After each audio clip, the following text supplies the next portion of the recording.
It may sound really corny, but I think it's really true, that learning how to give thanks to the Creator, how to give thanks to our loved ones and our friends and family, how to give thanks for those people that we work with, how to give thanks to those people who've shown us kindness and given us inspiration and shown us the way and shown us the example, is something we have to do every day. And one of the things that I have come to learn more and more as I work with the Anishinaabe people is the importance of the concept of giving thanks.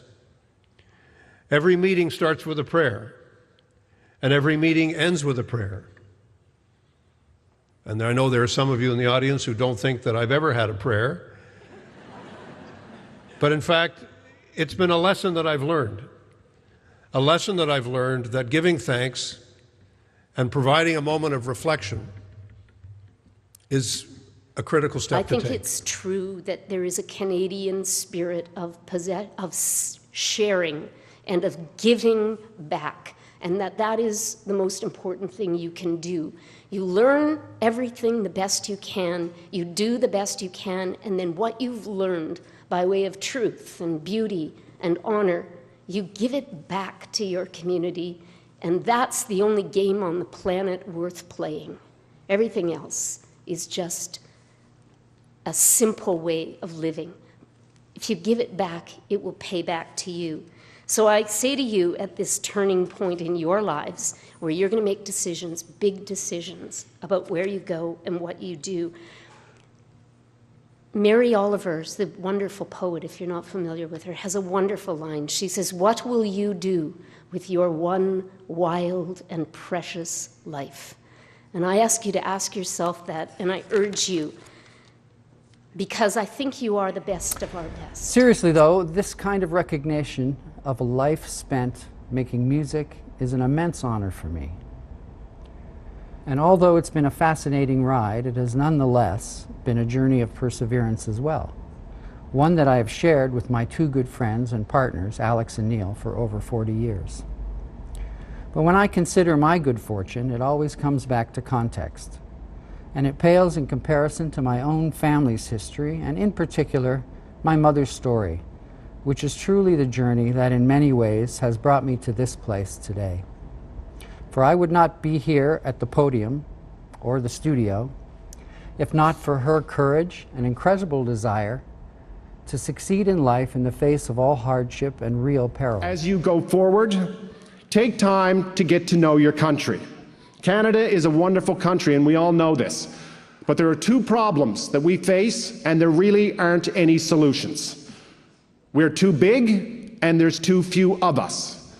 And far too often, we find ourselves in situations where regions of this country are being played against other regions of this country, where groups of people are being played against other groups of people, whether it's West versus East, or French versus English, or rural versus urban. And we live in a country where if you go to Pearson Airport this afternoon, you can fly to Miami for half the price of flying to Halifax. You can fly to London, England, cheaper than you can fly to British Columbia. So we often don't know our country. So I beg of you to make that a priority as you go forward.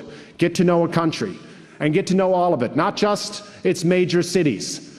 Get to know all its towns, all its villages. We like to talk about how we are so touched by the North, and the North affects us, but so few of us stand above the tree line. If you stand above the tree line in your lifetime, I promise you, you will love this country more than ever, and that will make for a better country because we fight for what we love. I ask of you to get to know your country.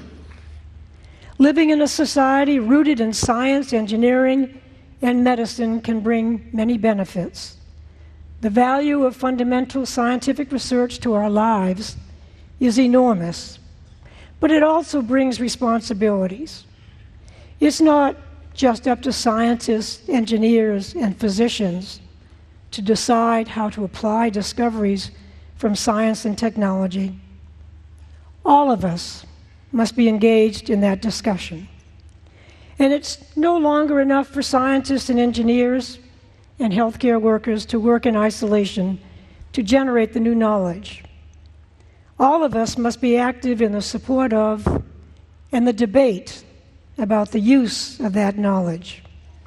And the task for all of us is to understand the benefits and the challenges that science and technology raises today, and to be informed partners in the debate about how that knowledge is used. Now, I really challenge each of you to recognize that you have an absolute obligation to give that opportunity to somebody else. At least once in your life, take the initiative to give at least one other person the opportunity that you have had, whether it's by teaching them directly, or whether it's by giving them financial opportunity, or whether contributing directly to an organization like this one.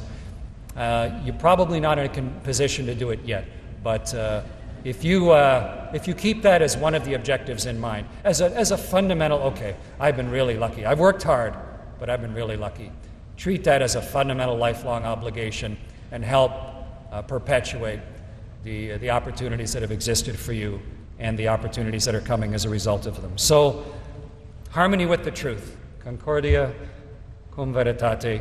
I wish all of you the absolute very best of success in the life that is upcoming.